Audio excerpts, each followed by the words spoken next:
masih dapat beribadah walaupun dalam keadaan yang terbatas, tapi Tuhan Yesus baik bagi kita. Sore ini kita akan membuka dalam Alkitab kita dan membaca dalam Kisah Para Rasul pasal 8 ayat 1 sampai 3. Kalau saudara sudah dapatkan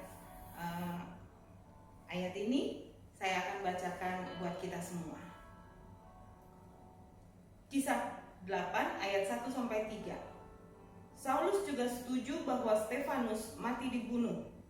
Pada waktu itu mulailah penganiayaan yang hebat terhadap jemaat di Yerusalem. Mereka semua kecuali rasul-rasul tersebar ke seluruh daerah Yudea dan Samaria. Orang-orang saleh menguburkan mayat Stefanus serta meratapinya dengan sangat. Tetapi Saulus berusaha membinasakan jemaat itu, dan ia memasuki rumah demi rumah dan menyeret laki-laki dan perempuan keluar dan menyerahkan mereka untuk dimasukkan dalam penjara.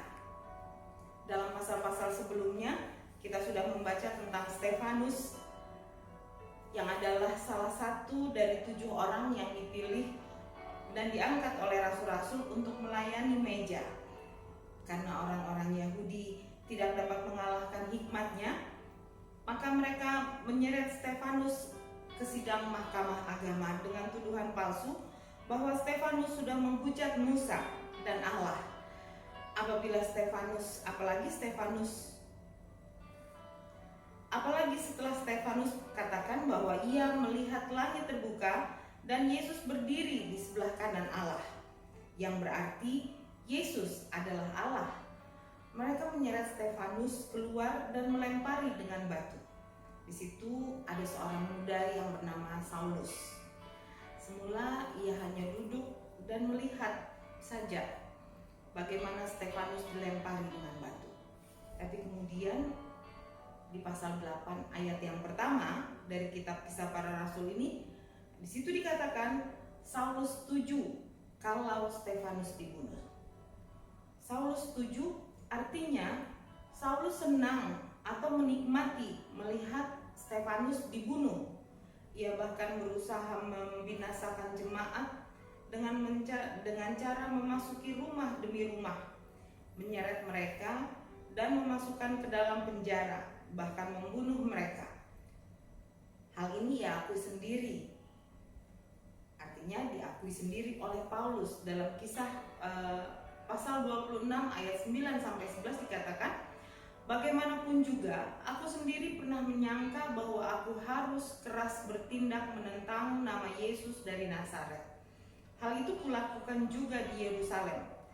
Aku bukan saja telah memasukkan banyak orang kudus ke dalam penjara setelah aku memperoleh kuasa dari imam-imam kepala, tetapi aku juga setuju, artinya senang, kalau jika mereka dihukum mati.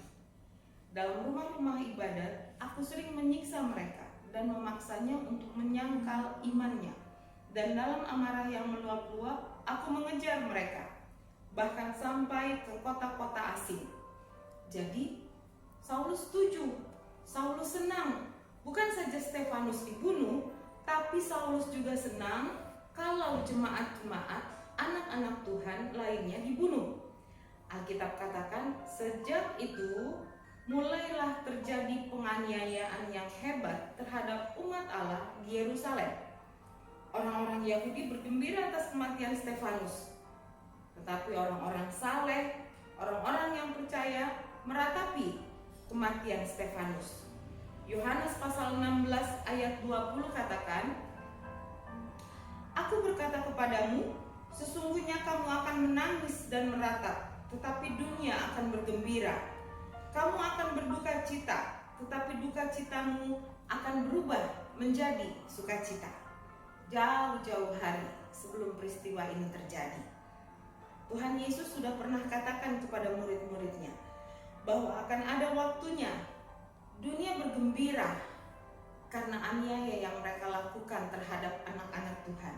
Sementara anak-anak Tuhan meratap. Yohanes pasal 16 ayat 2 sampai 3 katakan, kamu akan dikucilkan, bahkan akan datang saatnya bahwa setiap orang yang membunuh kamu akan menyangka bahwa ia berbuat bakti bagi Allah. Tetapi yang harus kita ingat adalah dalam ayat Yohanes 16 ayat yang ke-20 dikatakan di bagian yang terakhir, tetapi duka citamu akan berubah menjadi sukacita. Kisah para Rasul pasal yang ke-8 ayat 1b katakan, pada waktu itu mulailah penganiayaan yang hebat terhadap jemaat di Yerusalem. Mereka semua kecuali rasul-rasul tersebar ke seluruh daerah Yudea dan Samaria.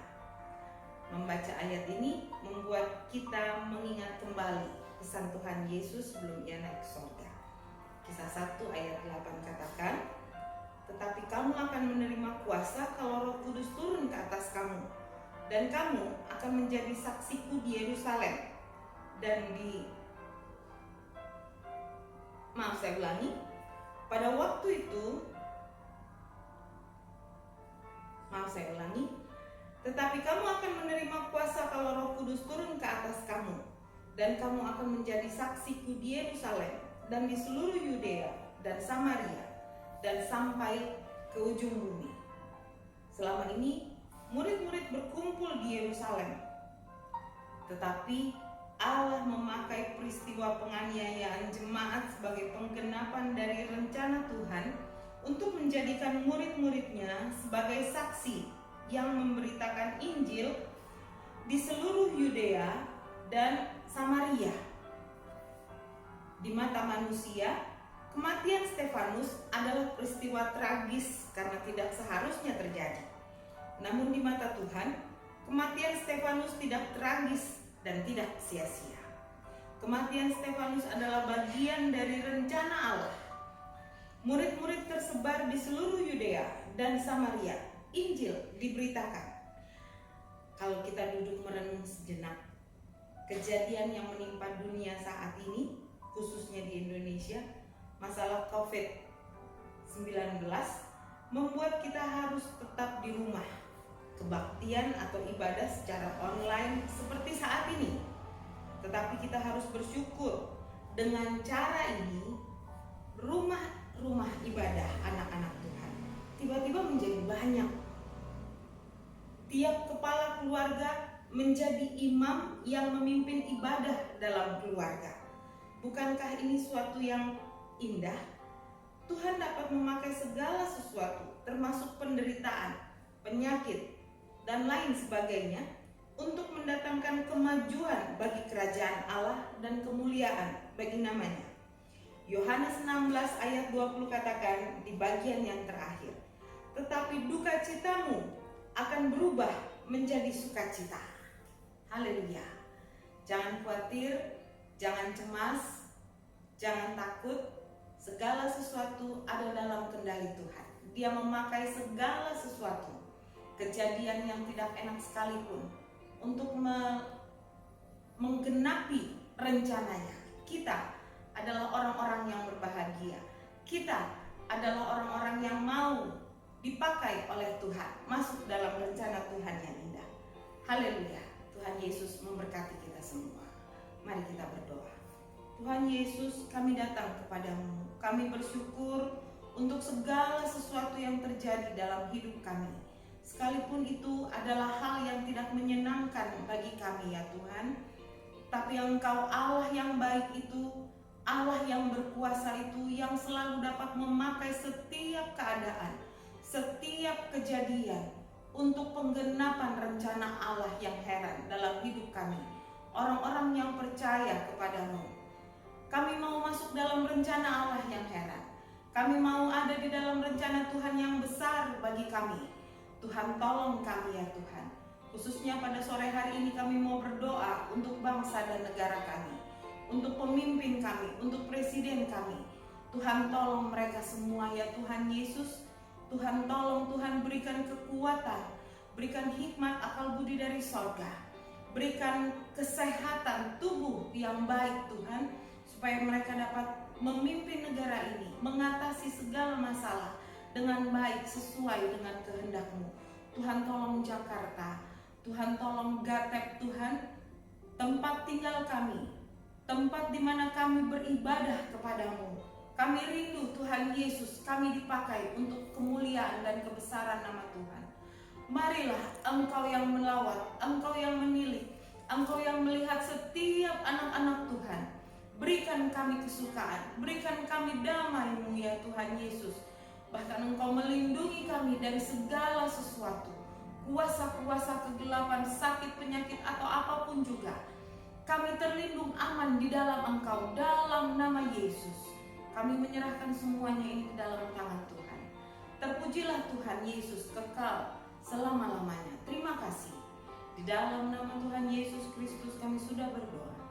Haleluya. Amin.